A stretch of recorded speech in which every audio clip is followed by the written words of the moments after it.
Bonjour à tous et bienvenue dans ce premier numéro consacré à l'élection américaine 2016. Et justement pour ce premier numéro, nous sommes au cœur de l'Amérique dans l'Iowa. L'Iowa, c'est un tout petit État. Ça représente 1% à l'échelle nationale des délégués qui seront envoyés cet été à la Convention pour désigner le finaliste de chaque parti. Mais voilà, l'Iowa ne s'est jamais trompé. En 2008, c'est en Iowa que les gens ont voté pour Barack Obama. Et puis avant, les Iowans, comme on dit, avaient voté pour Bush, pour Clinton. C'est la raison pour laquelle l'Iowa est très suivie médiatiquement avec 3000 journalistes. Et nous sommes donc ici dans l'Iowa, dans la capitale des moines, pour vous montrer ce qui s'est passé cette semaine.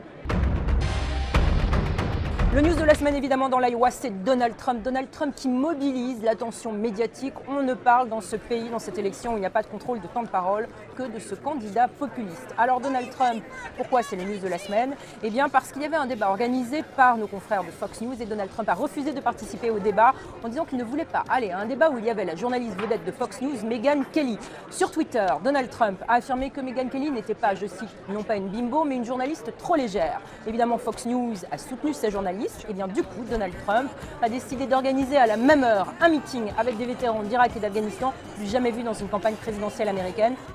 Is it for me personally a good thing, a bad thing? Will I get more votes? Will I get less votes? Nobody knows. Who the hell knows? Je peux vous dire que Donald Trump a fait salle comble dans son meeting. Il a fait hurler à la salle USA, USA.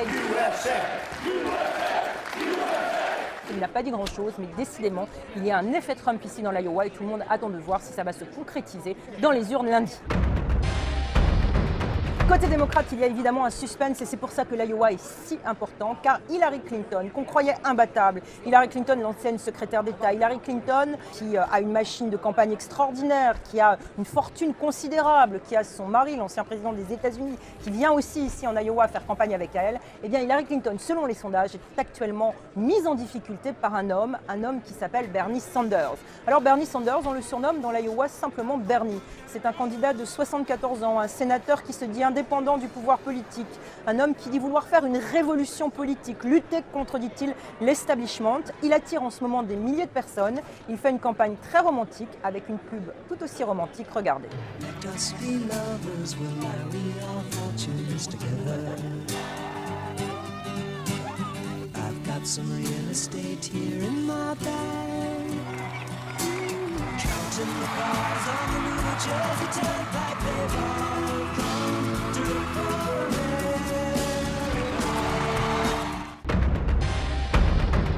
Voilà, pour terminer, c'est mon choix personnel, des images que je vous montre tout au long de mes pérégrinations ici en Iowa. Et évidemment, cette semaine, j'ai décidé de vous montrer quelques visages aperçus dans un meeting de Bernie Sanders. Les visages de ces gens qui vont voir Bernie Sanders, cette génération en marche que j'avais déjà vue en 2008 avec Barack Obama et que je retrouve ici dans l'Iowa avec ce slogan « Un avenir dans lequel croire ».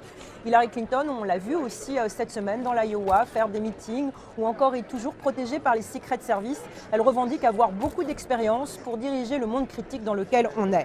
Oui, dans ma chambre d'hôtel et de ces routes enneigées de l'Iowa, j'observe ce début de campagne, ce cœur de l'Amérique qui lundi va choisir et qui peut-être choisira de nouveaux visages en politique comme Donald Trump ou Bernie Sanders.